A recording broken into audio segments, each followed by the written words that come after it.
So in 1912, there was an election for president of the Equal Suffrage League. Your great-grandmother was running, but you had to have 3 other people run against her. And Jesse Townsend was one of them. And a big argument broke out between the league. The league constitution stated you had to be in person to vote, but people were bringing in proxies. Your grandma did not allow proxies.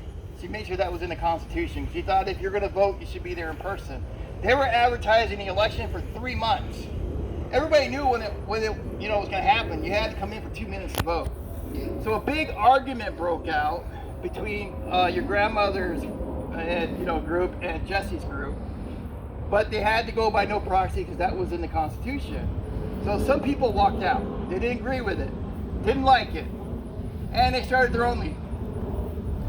All right, so we're going to be talking about Miss South Hall. She is one of the founding members of the Merrimac Equal Suffrage League here in Norfolk. They talked about on the Hampton Road Show, they talked about Ethel Neely. She was the other co-founder. This is the other one. She's buried here, but she's buried way over there. We're not going over there today. We're doing enough walking today. All right. After the falling out over the election of the president in July 1912 between Adams and Townsend, Miss Ethel Neely and Miss South Hall right here decided to break away from the Norfolk Equal Suffrage League and start their own league, going under the name of Norfolk Merrimac Equal Suffrage League, with Neely becoming the first president and South Hall becoming its secretary. The league met once a week at St. George's School between Colonial and Moran Avenues.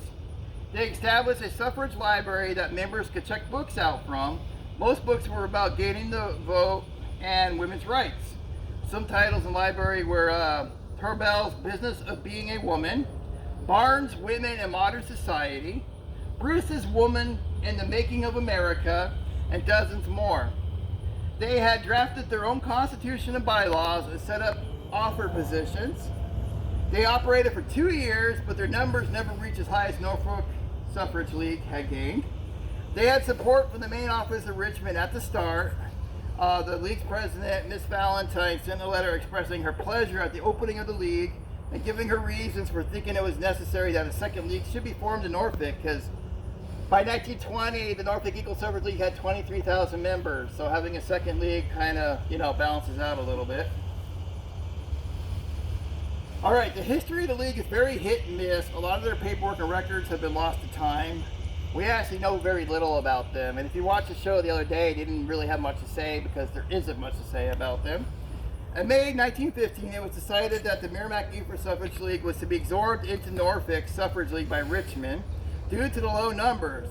They also set conditions on the merger. No member who has held office in either league shall be president of the new league for the first year.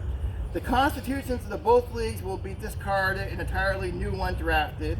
The committees representing their respective committee for the purpose of nominating a president and other officers. After the merger, the new league had 1,850 members. We just put this on the tour to show, no matter how great your cause is, no matter how important it is, not everybody gets along. And then sometimes leagues split because of conflicts and disagreements. This is one of them.